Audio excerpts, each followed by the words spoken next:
절대 권력이 사람들을 지배하던 중세 사회가 끝나고 근대로 들어서면서 인간은 자유를 쟁취한 듯 보였습니다. 이제 누구도 자신의 계급, 출신 성분에 구애받지 않고 마음껏 경제활동을 펼쳐 자신만의 부를 축적하고 정치적으로 자신의 의견을 자유롭게 표출할 수 있게 되었습니다. 적어도 겉으로 보기에는 말이죠. 하지만 자유로부터의 도피의 저자 에리히 프롬은 근대 이후 인간의 자유는 결코 진정한 의미의 자유가 아니라고 말합니다. 한 국가나 공동체에 속해 있던 인간은 근대 이후 철저히 개인화되면서 자유를 얻었지만 그로 인해 사회로부터 고립감을 느끼게 되었고 역설적으로 절대 권위 아래 복종하고 싶어지게 된다는 것이죠. 도대체 무엇이 자유로워진 인간을 다시 절대 권위 아래 복종하도록 만드는 것일까요? 표면적인 자유 아래 감춰진 인간 심리에 대해 파헤친 에리히 프롬의 이야기, 지금부터 시작해 보겠습니다.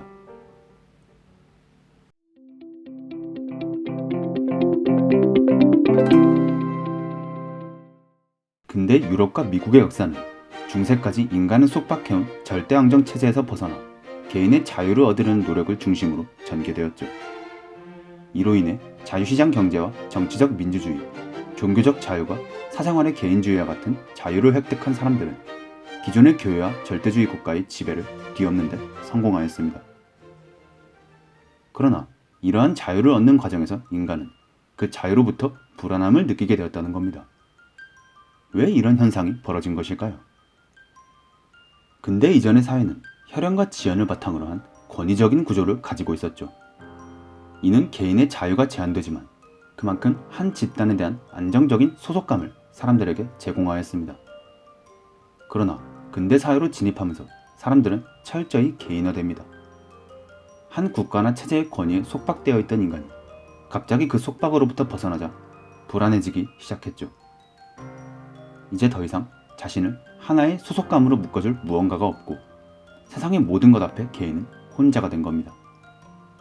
그래서 인간은 자기 앞에 놓여진 거대한 세상 앞에 한없이 무기력함을 느끼고 자기 존재에 대한 불안을 가지게 되었죠. 이는 마치 어린아이가 엄마의 품에서 벗어나는 과정과 유사합니다. 엄마의 지도 아래 강한 소속감을 느끼던 아이가 세상에 홀로 던져지니 불안해지는 것이죠. 자신을 보호해주던 것으로부터 분리되는 것은 고독감과 불안함을 낳습니다. 그래서 역설적으로 개인은 자유를 포기하고 다시 무언가에 소속됨으로써 고독함과 불안함을 극복하고 싶은 충동이 일어나죠. 근대 이후의 인간 역사는 경제적, 정치적으로 자유를 얻어가는 과정이었지만 개인에게 충분히 개성을 실현할 수 있는 토대를 제공해주지 못했습니다. 쉽게 말해 부모에게 세상을 살기 위해 필요한 지식을 충분히 얻지 못한 채로 독립한 자식과 마찬가지였던 겁니다. 그래서 자유는 개인에게 부담이었습니다.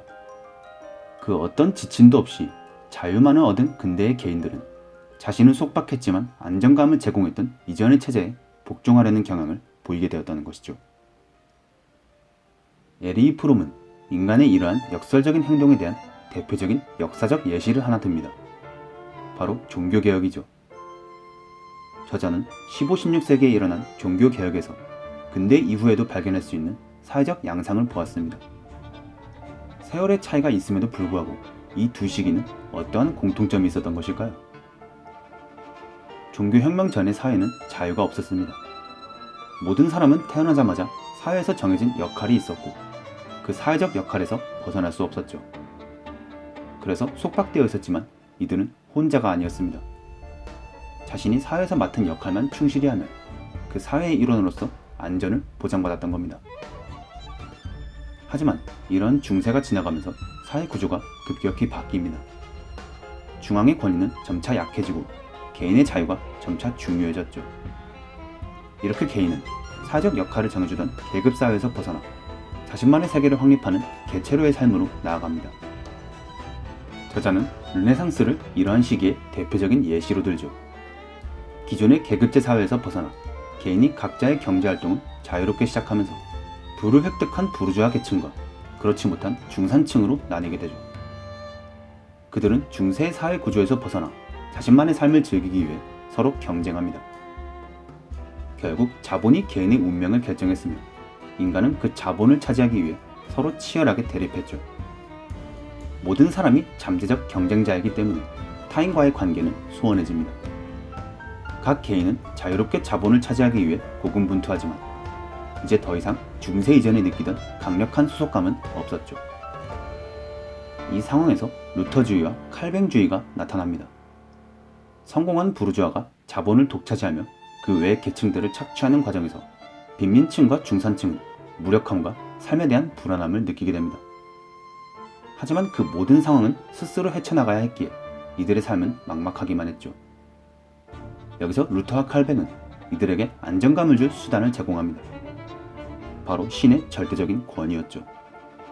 자본을 독차지하려는 인간의 이기심은 악한 것이고 그러한 이기심을 버리는 것만이 절대적인 선을 따르는 것이자 신을 따르는 것이라고 루터와 칼뱅은 설파합니다. 자신의 삶에 아무런 확신도 없었던 중산층은 루터와 칼뱅이 말한 그 신에게 쥐어진 하나의 도구가 됨으로써 확실성을 찾으려 했습니다. 루터와 칼뱅으로부터 비롯된 종교혁명은 자본주의 경쟁체제 아래에서 자신의 설 자리를 잃어버리고 불안과 고독에 허덕이는 사람들에게 강력한 소속감을 제공하는 원천이었던 것이죠.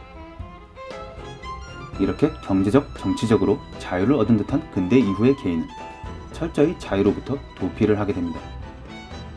자유로운 경제활동을 보장하는 자본주의는 개인을 거시적인 경제 흐름을 구성하는 하나의 노동자로 전락시켰고 자유로운 의견 표출을 보장하는 민주주의는 개인을 정치가들과 거대한 여론의 흐름 앞에 수동적인 결정권자로 만들었습니다. 그렇게 허울만 좋은 자유를 얻은 개인은 오히려 거대한 사회 앞에 무기력함과 고독함을 느끼게 되었죠. 이 사회 어디에도 자신을 안전하게 보호해줄 수단은 없었습니다. 그 체제에 적응하지 못한 사람은 낙오자 취급을 받으며 그 어떤 것에서도 소속감을 느낄 수 없었습니다. 그래서 개인은 자신의 자유를 포기하고 자신에게 소속감을 줄 무언가에 복종하거나 자신보다 약한 자를 지배함으로써 참을 수 없는 고독으로부터 도피를 시도합니다. 전자는 바로 피학적 증상, 후자는 가학적 증상이죠. 저자는 이러한 가학증과 피학증적 증세가 나타난 대표적인 역사적 현상으로 나치즘을 꼽습니다. 나치즘의 창시자 히틀러는 자신의 자서전에서도 설명했듯이 성공할 기회나 미래를 전혀 볼 수 없었던 전형적인 낙오자였죠. 게다가 독일 제국에서 이방인 취급을 받는 오스트리아 출신이었기에 더더욱 소속감을 느끼지 못하고 고립되어 있었습니다. 이에 독일 제국의 강력한 지배자가 되고 싶어하는 가학적 충동을 느꼈으며 독일 국민들을 선동하여 자신의 사상 아래 하나의 독일을 지배하는 나치즘의 창시자가 됩니다. 독일 국민들 역시 그런 히틀러의 선동에 넘어갈 만한 가학적 성향을 가지고 있었습니다.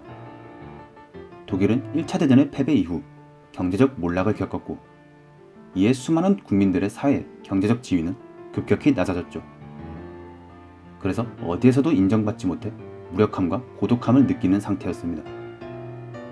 하지만 모든 것은 개인의 자유의지로 해결해야 했기에 스스로의 상황에 대해서는 스스로 책임져야 했죠. 이들은 이러한 상황으로부터 도피하고 싶었고 마침 그 도피처를 히틀러가 제공합니다. 히틀러는 독일이 세계 그 어떤 민족보다 우월함을 강조하며 그들에 대한 독일의 지배를 정당화했고 독일 국민들은 그 선동에 넘어가 자신이 남보다 낫고 그들을 지배하려는 가학적 충동을 만족시킬 수 있었습니다. 또한 히틀러의 그 강력한 권위 아래 하나 되어 복종함으로써 자신들끼리의 강한 유대감과 소속감 또한 느낄 수 있었죠. 이렇게 누군가를 지배하려는 가학증과 누군가에게 지배당하려는 피학증을 통해 강력한 소속감을 느끼고 불안함을 없애려는 개인의 행동이 근대 이후 개인의 자유로부터 생겨난 하나의 도피 증상이라고 저자 에리 브룸은 말하고 있습니다. 이 책에서는 근대 이후의 개인을 자유는 얻었지만 소속감을 느끼지 못해 불안한 계층으로 이야기하고 있습니다. 그래서 그 불안함을 제거하기 위해 자발적으로 외부의 강력한 힘에 복종하려는 것이 철저히 개체화가 된 개인의 심리적 특성이라고 말하고 있죠. 그렇다면 오늘날의 우리는 어떨까요? 우리도 남들이 그저 말하는 기준대로 사회의 분위기대로 살고 있지 않은가요? 무언가를 내 스스로의 힘으로 혼자의 힘으로 하자니 확실한 기준이 없고 나를 이끌어주는 사람이 없어서 불안합니다. 그래서 항상 내 꿈보다는 부모님, 선생님이 이끄는 대로 그들이 말하는 것에 복종하며 살아왔죠. 당장 우리만 봐도 나만의 뜻을 실현하며 살 것이냐, 그저 회사의 사원으로 들어가 시키는 일을 할 것이냐를 두고 보면 후자의 쪽이 압도적으로 높은 선택을 받고 있는 것이 사실입니다. 우리도 사실은 자유로부터 적극적으로 도피하고 싶어하는 복종의 자세가 이미 내재되어 있는 것은 아닐까요? 이러한 분위기 속에서 언제부턴가 우리는 주체적인 나만의 생각을 배제하고 살아오고 있지는 않았을까요? 저자는 이것에 대한 해결책으로 우리는 더 적극적인 자유를 찾아야 한다고 말합니다. 단지 무언가에 대한 속박으로부터의 자유가 아니라 무엇을 위한 자유인지를 스스로 찾아야 한다는 것이죠. 내 존재 스스로를 위해서 우리는 어떤 자유를 찾아야 할까요? 자유의 진짜 의미에 대해 고민해보면 오늘의 이야기는 여기서 마치도록 하겠습니다.